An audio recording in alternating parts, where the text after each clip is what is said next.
I ben a prop d'allà, el fins ara Beer Life Festival de Vilanova es fa gran i en la seva tercera edició canvia de nom i es reformula en un nou festival multidisciplinar de la Mediterrània. Neix així el Beer Life Festival, que torna a l'Espai de la Daurada els dies 9, 10 i 11 de maig amb una programació de concerts gratuïts en directe als diversos escenaris exteriors i interiors, com un dels grans atractius populars de l'esdeveniment, que les dues anteriors edicions ha tingut un gran poder de convocatòria entre públic de diferents generacions.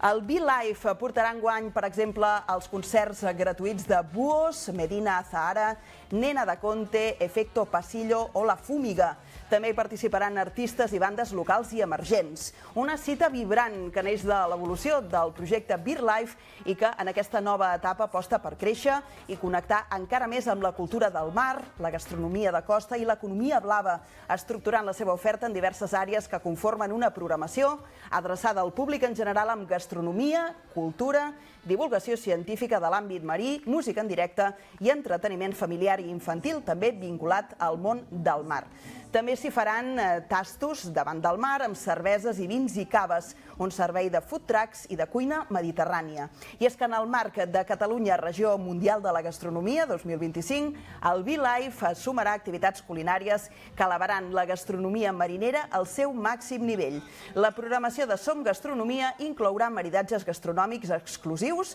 a l'Espai Gastronòmic de la Marabanda, impulsats per l'Ajuntament de Vilanova i la Geltrú i l'Associació Estació Nàutica Visit Vilanova, per tal de promoure el producte de proximitat de la Llotja i la Confraria de Pescadors de Vilanova, amb la presència de xefs de renom com el vilanoví Eric Montes, Arnau París o Diego Carvajal.